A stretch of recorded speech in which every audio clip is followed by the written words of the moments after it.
Hello everyone, আসসালামু আলাইকুম। Welcome back to my channel. আমি ইয়াসমিন আছি তোমাদের সাথে। আজকে সকাল থেকে ভিডিওটা শুরু করলাম। আজকে সকালে আমরা ব্রেকফাস্ট করছি পোহা, সাথে আছে 1 কাপ গরম গরম চা।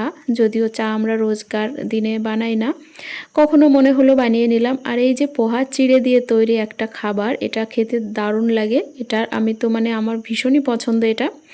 তার সঙ্গে আছে হচ্ছে 1 প্লেট তরমুজ কাটা, ঠিক আছে।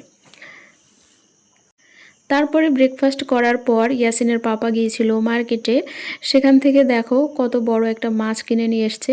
তো আমি সেই জন্য ওনাকে বলছিলাম যে এত বড় মাছ না কিনে চিকেন কিনলে তো হতো, কারণ মেয়েরা না মাছ খেতে চায় না, সেই কারণে চিকেন হলে পারে বেশ ওদের সুবিধা হয়।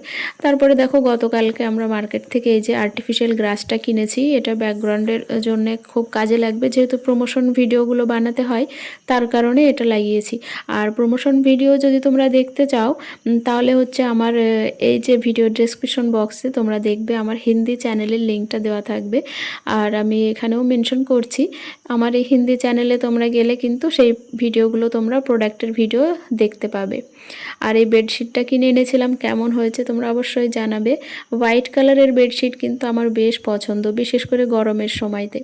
তো সেই কারণে এই বেডশিটটা কেনা। আর এর ডিজাইনটা কিন্তু ইয়াসিনের পাপাই পছন্দ করেছিল।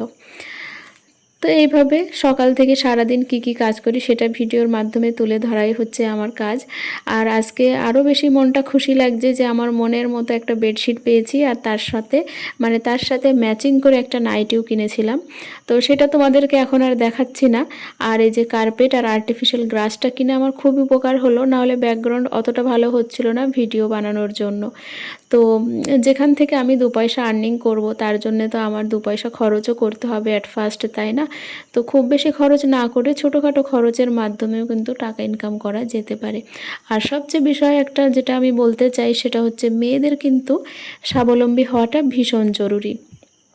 আজকে মেয়েরা ঘরে বসে যদি 2 টাকা ইনকাম করতে পারে তো তার কিন্তু কোনো বিকল্প হয় না, ঠিক আছে। তো সেই কারণেই বলবো তোমরা ঘরে থেকে এইভাবে ভিডিও করে কন্টেন্ট বানিয়ে তোমরা কিন্তু খুব আরামসে টাকা ইনকাম করতে পারো, যেখানে কারোর কাছে তোমাকে চাইতে হবে না, কাউকে টাকার হিসাব দেওয়া লাগবে না। নিজের স্বাধীন মতো তোমরা কিন্তু সেগুলো ইউজ করতে পারবে। তারপরে দেখো মহারাজা কাজ করে তারপরে একটু রেস্ট নিচ্ছে, গোসল টোসল হয়ে গেছে, তারপরে একটু বই পড়ছে আর কি। ইদানিং এই বইগুলো খুবই পড়ছে ও। তারপরে দেখো আমি চলে এসেছি এখানে কিচেনে। আর আমি অনেক দিন পর আমি এই যে জিরের মশলাটা বানালাম। তো রোজ ডেইলি কী করি, মিক্সিতে মশলাটা পেস্ট করি। তো আমার যেহেতু হাতে একটু সমস্যা আছে, আমি শিলপাটায় বাটতে পারবো না। আর সেই কারণেই আমি জিরেগুলো রোদ্রে দিয়ে ভালো করে মচমচে করে শুকিয়ে নিয়েছি। তারপরে আমি মিক্সিতে দিয়ে এইভাবে ড্রাই পাউডার করে নিলাম। এবার এটাকে আমি কন্টেনারে ভরে রেখে দেব, এর সুগন্ধটাও বরকরার থাকবে, কারণ এর মধ্যে আমি গোলমরিচও দিয়েছি কিছু, ঠিক আছে। তো 2টো তেজপাতা ছিল, আর শুকনো ঝাল ছিল 3-4টে। তো এই দিয়ে আমি একটা পাউডার করে রাখছি। এটা কিন্তু খুবই ভালো থাকে, ঝটপট রান্নাও হয়ে যায়। তো তার কারণে আমি এটা ছোটো কৌটায় একটা ভরে রাখবো। আর হ্যাঁ, অবশ্যই খেয়াল রাখতে হবে কৌটার ঢাকনা যেন এয়ার টাইট হয়। তো এটা হচ্ছে মধুর একটা কৌটো, যেটা তোমরা অনেকেই চিনে থাকবে, ডাবর যে হানিটা পাওয়া যায় সেটা। তো এই কৌটাগুলো আমি কখনোই ফেলি না, এগুলো আমি রেখে দিই। এতে কিন্তু মশলা রাখলে ট্রান্সপারেন্ট সেহেতু দেখা যায় বাইরে থেকে যে আমি কি মশলাটা রেখেছি। তারপরেও যদি বুঝতে অসুবিধা হয় তাহলে লেভেল আপ করেও রাখা যেতে পারে, যেটা আমি আগে খুবই রাখতাম। ইদানিং আর সেটা রাখা হয় না, তবে সেগুলো আমি করব। 2-1 দিন আগে কি হয়েছে জানো তো, একটা মশলা ছিল চিকেন, তন্দুরি চিকেন কাবাব মশলা, তার পাশেই ছিল হচ্ছে ফিশ কারি মশলাটা। তো দেখতে হুবহু একই রকমের কালারের ছিল। তো আমি চিকেন বানাতে গিয়ে ফিশ কারি মশলাটা দিয়ে ফেলেছিলাম। তো সেই কারণে ভাবছি কি আবার লেভেল আপ করে রাখবো, যাতে করে আমার ইউজ করতে সুবিধা হয়। তো এই কৌটাটাও এয়ারটাইট কন্টেনারে দেখতে পাচ্ছ, এটা ট্রেওর কৌটা। এটা কিন্তু গ্লাস জার আর ট্রান্সপারেন্ট, খুব সুন্দর লাগে এই কৌটাগুলো, অনেক হার্ডি। আমি প্রায় 7 বছর ধরে এটা ইউজ করছি, খুবই ভালো। তারপরে রোজকার মতো দেখো বিকালবেলা ছাদে চলে এসেছি। আর বিকালে এসে ছাদে এসে দেখছি কি প্রত্যেকটা টবে শাক হয়েছে। তো ভাবছি শাকগুলো তুলবো। তো তোলার পরে সকালে এগুলো ভাজি করব। সকালেও তোলা যেতে পারে, তবে অনেক সময় কি হয় সকালে ছাদে আসতে একটু লেট করলে কি হয় রৌদ্র বেশি হয়, যার কারণে আমি এগুলো তুলতে পারি না। তো এইভাবে দেখো প্রত্যেকটা টবে কিন্তু খুব সুন্দর শাক হয়েছে, এগুলো তুলবো। আর এটা হচ্ছে মালবেরি গাছ, মাশাআল্লাহ অনেক সুন্দর হচ্ছে গাছটা। এর কিন্তু বেশি খাদ্যের প্রয়োজন হয় না, অল্প খাদ্যেই কিন্তু এই গাছটা খুব সুন্দর গ্রো করে।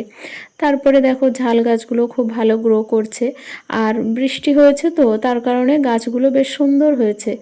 আর এই বর্ষার সময় তো এই গাছটা অবশ্যই তোমরা ছাদ বাগানে লাগাবে বন্ধুরা। এটা হচ্ছে বেলি ফুল গাছ। তো আমি লাগানোর পর এই যে পাতাগুলো শুকিয়ে গেছিলো, তা আমাদের ইয়াসিনের পাপা বলছে কি গাছটা হয়তো মরে যাবে, বাঁচবে না। কিন্তু আমি তো গাছপ্রেমী মানুষ, আমি আশা ছাড়ি না। আমি ভেবে দেখলাম যে দু একদিন দেখি গাছটা কি অবস্থা হয়। তো এখন দেখো পাতা ছাড়ছে, বেশ গাছটা ভালোই সুস্থ আছে। আর তোমাদের অনেক অনেক ইমেল আসছে একটা বিষয়ে, যেটা হচ্ছে এই গ্রো ব্যাগগুলো, এই সবুজ কালারের গ্রো ব্যাগগুলো আমি কোথা থেকে কিনি সেই বিষয়ে অনেক কমেন্ট আসছে।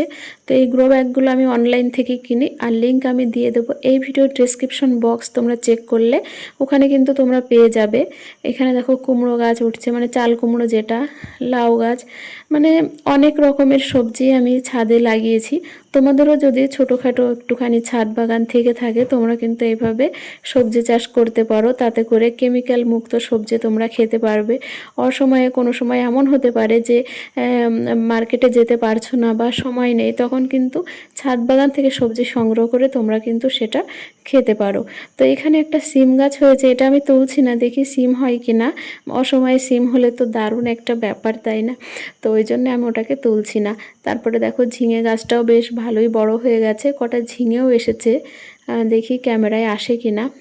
ছোট ছোট ঝিঙেও এসেছে। আমার এই ছোট্ট ছাদ বাগানে সবচেয়ে ভাইরাল যে গাছটা সেটা হচ্ছে আমার লাউ গাছ। এই পর্যন্ত অনেক লাউ হয়েছে গাছটাতে, মানে 1 বছর বয়স হয়ে গেছে, তবুও লাউ গাছটা এত সুন্দর রয়েছে।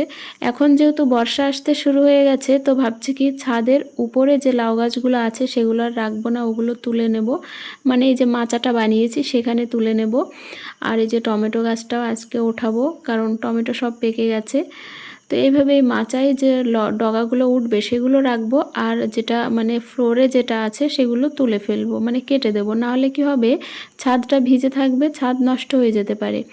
আর এক ফ্রেন্ড আমাদের ভিডিওতে, মানে আমার ভিডিওতে কোনো একটা ভিডিওতে কমেন্ট করেছিল যে টবগুলো আমি মেঝেতে কেন রেখেছি, একটু স্ট্যান্ড করে রাখলে আমার ছাদটা ভালো হয়। তো দেখো বন্ধু, আমি হচ্ছে সেটা করেছি, কিছুটা মানে উঁচু করে যে যে কটা পেরেছি রেখেছি।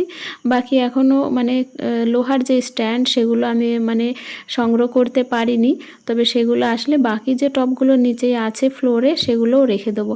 তবে তোমার এই অ্যাডভাইসের জন্য অনেক অনেক ধন্যবাদ। এই গ্রো ব্যাগটাতে দেখো আমি ভেন্ডির চারা বসিয়েছি, আর তার উপরে কিছু শাকের বীজ ছড়িয়ে দিয়েছি। যতদিনে ভেন্ডির চারা বার হবে বা ভেন্ডি গাছটা বড় হবে ততদিনে কিন্তু আমি 2বার শাক খেতে পারবো। আর এই শাকগুলো খেতে কিন্তু দারুণ টেস্টি লাগে। তো কেমন হয়েছে আজকের ভিডিওটা অবশ্যই কমেন্ট করে জানাবে।